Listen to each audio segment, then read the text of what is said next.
We zijn hier in de catacomben van de Watertoren in Oostburg. De bedoeling is dat we straks helemaal op het topje, dus dat is zo ver mogelijk weg hierboven, de antenne van onze radiofrequentie 107.5 gaan vervangen.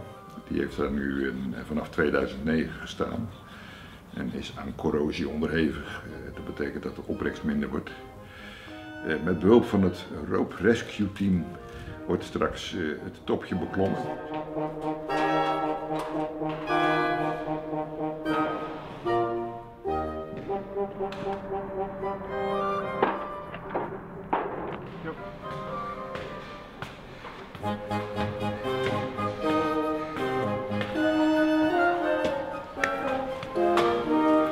Ja, werken jongens.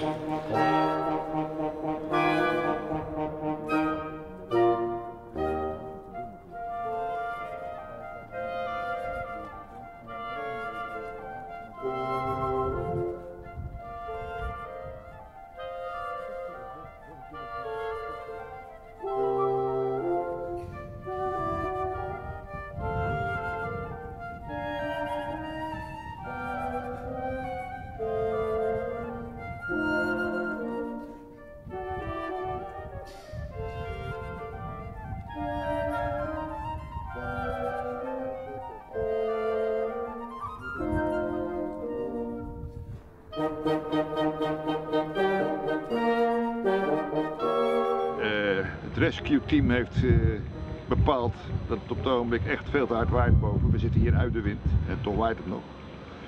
Niet verantwoord om nu de mast naar beneden te doen. Dus we bergen de spullen op en op het moment dat het wel te doen is gaan we weer naar boven. Wordt vervolgd.